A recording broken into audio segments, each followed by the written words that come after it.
have the accent, you have, you know, the... I went to school in America. All my whole earlier childhood, I was raised in Africa. Then I came to America. Every summer, we would go back to Africa for a vacation. And then when I graduated high school, it was a choice whether we wanted to go to Africa or stay in the U.S. And just the opportunities in the U.S. were so much greater than Africa. Well, you're certainly the perfect example of the American dream coming true. And, you know, what would be your advice to a young African who's immigrating to the United States today? Ultimately, you can't change who you are. And I think the biggest obstacle is that when people come to the U.S., they kind of alienate their origin and they conform to what's there. And when you do that, first of all, you'll never get accepted.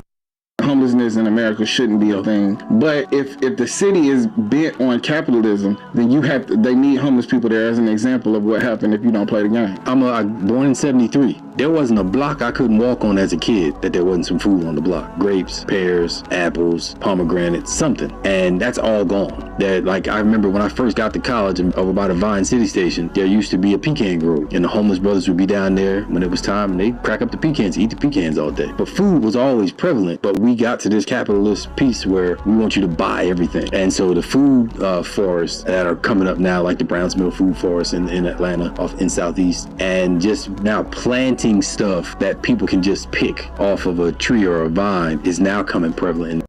I knew something about the Statue of Liberty that no one else knew. It was commissioned in 1865, important, right? End of the Civil War. That's right. Pretty important. She's a statue of what? Liberty. Yes. So the chains represent the broken chains, the shackles was the end of. That's what the liberty we're talking about. So part of what I knew came from when I was in France and I saw the original drawing from the sculptor. And the original drawing showed she had broken chains in her left hand. She's no longer holding chains. Matter of fact, she's just holding a rectangular object with a Roman numeral on it because the United States insisted that those chains be removed. But the sculptor insisted too. He said, the chains must remain. And the United States said no. The chains are there. Are they there? Okay, take me to her feet.